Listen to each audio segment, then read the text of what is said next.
కష్టాలు వచ్చినప్పుడే మనుషుల విలువ తెలుస్తుంది. ఇవాళ ఇక్కడున్న నాయకత్వానికి హృదయపూర్వకంగా జగిత్యాల, ముఖ్యంగా జగిత్యాల నియోజకవర్గం నుండి విచ్చేసిన ప్రతి తమ్ముడికి, ప్రతి అన్నకి, ప్రతి చెల్లెకు, ప్రతి అక్కకు నేను శిరస్సు వంచి హృదయపూర్వకంగా ధన్యవాదాలు తెలియజేస్తాను. ఎందుకంటే గాలికి గడ్డపారలు కొట్టుకపోవు, గట్టి నాయకులు కొట్టుకపోరు. గాలికి కొట్టుకపోయేటి గడ్డి పోచలు మాత్రమే. అట్లనే మీ ఎమ్మెల్యే ఒక గడ్డి పోచ లాంటి ఎమ్మెల్యే పోయింది తప్ప గడ్డపారల లాంటి నాయకులు, గట్టిగా ఉన్న నాయకులు మీరెవరు పోలే. ఇవాళ ఒక్క మాట మీరు యాద్ చేసుకోండి. ఇక్కడ గెలిచిన ఎమ్మెల్యే మొన్న మీరు చేస్తే ఎమ్మెల్యే అయింది. ఆయన ఎమ్మెల్యే మీరు చేస్తే అయింది తప్ప మిమ్మల్ని ఆయన తయారు చేయలే. మీరు కష్టపడి వందల వేల మంది కవితక్కతో సహా ఎంతో మంది కష్టపడితే ఒక్కడు ఎమ్మెల్యే అయింది. ఇవాళ ఎమ్మెల్యే దొంగలలో పోయిండు. రేవంత్ రెడ్డి ఇసిరే ఎంగిలి మెతుకుల కోసం ఆశపడిపోయిండు. కుండ వలిగితే వలిగింది కానీ కుక్క బుద్ధి తెలిసింది అన్నారు. గట్ల మీ ఎమ్మెల్యే బుద్ధి ఇవాళ తెలిసొచ్చింది. ఒక్క మాట ఆలోచించండి. అభివృద్ధి కోసం పోయినా అంటుండు. ఏం అభివృద్ధి?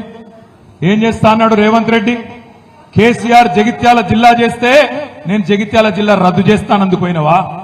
లేదా కేసీఆర్ మెడికల్ కాలేజ్ పెడితే, నర్సింగ్ కాలేజ్ పెడితే దాన్ని రద్దు చేస్తా అంటే పోయినవా? దేనికోసం పోయినావు?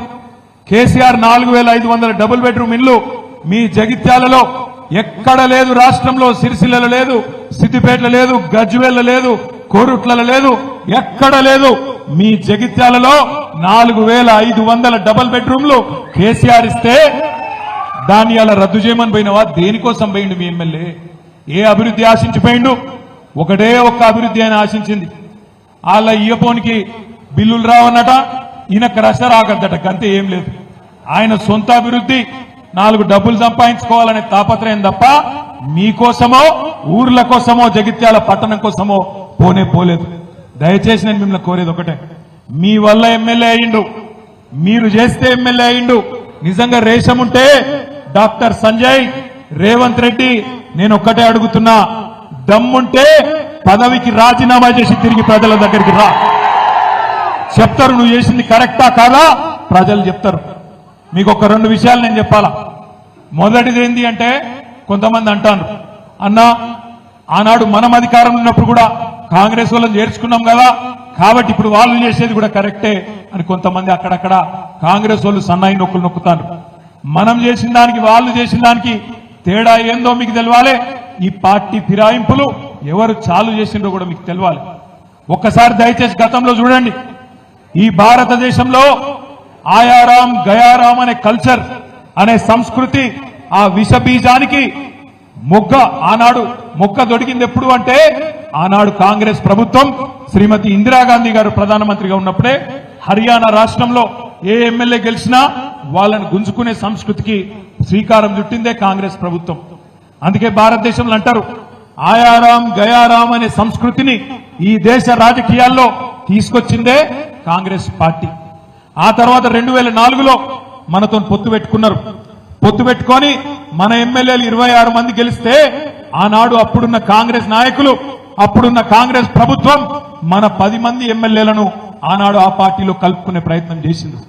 చేసిన తర్వాత 2014లో ఈ రాక్షసులతో కొట్లాడి ఇదే కాంగ్రెస్ పార్టీ మెడలు వంచి మీ ఆశీర్వాదంతో, తెలంగాణ ప్రజల దయతో ఆనాడు కేసీఆర్ గారి నాయకత్వంలో తెలంగాణ సాధించుకున్న తెలంగాణలో 2014 తర్వాత మీ అందరికీ యాదకుండాలి, ఈ రోజున్న ముఖ్యమంత్రి రేవంత్ రెడ్డి 50 లక్షల రూపాయలతో మన ఎమ్మెల్యేలను కొనుగోలు చేసేందుకు ఆనాడు వచ్చి అడ్డంగా దొరికిపోయి జైలుకు కూడా పోయిన విషయం కూడా మీ అందరికీ కూడా యాదకుండాలి.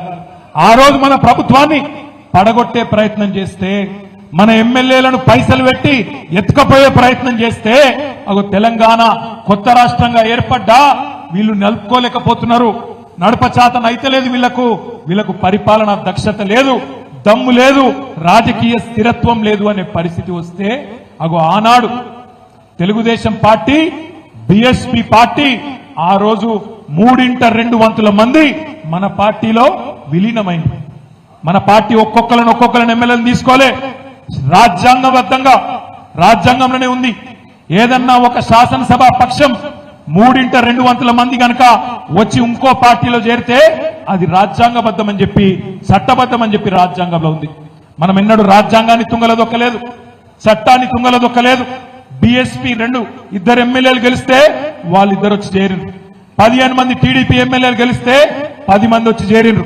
కాంగ్రెస్ వాళ్ళు 18 మంది గెలిస్తే 12 మంది వచ్చి చేరిండ్రు.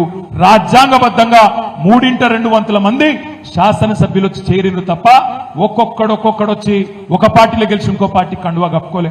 కానీ ఈ రోజు నేను అడుగుతా ఉన్నా రేవంత్ రెడ్డిని, ఏమన్నాడు రేవంత్ రెడ్డి ఆనాడు కాంగ్రెస్ ఎమ్మెల్యేలు చేరుతున్నప్పుడు ఏం మాటలు మాట్లాడిండో ఒక్కసారి మీరు వినాలని చెప్పి ఈ టీవీ పెట్టిపించినాం. ఒక్కసారి వినండి, అది ప్లే చేయమని చెప్పి మా తమ్ముని కోరుతా ఉన్నా. ఈ వేదిక మీద నుంచి చెప్తున్నా, కాంగ్రెస్ పార్టీలో టికెట్లు పొంది గెలిచిన వాళ్ళు పార్టీ ఫిరాయిస్తే మా కార్యకర్తలకు విజ్ఞప్తి చేస్తున్నా, రాళ్లతో కొట్టి చంపండి, గ్రామ బహిష్కరణ చేయండి. ఆ సన్నాసులు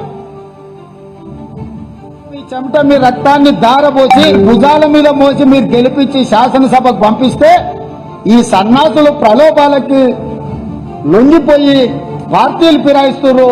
నేను కాంగ్రెస్ పార్టీ కార్యకర్తలకు ఒకటే విజ్ఞప్తి చేస్తున్నా, ఎవడైతే మన పార్టీ హస్తం గుర్తు మీద గెలుస్తాడో రాజీనామా చేయకుండా పార్టీ మారితే రాళ్లతో కొట్టండి, రాళ్లతో కొట్టి చంపండి.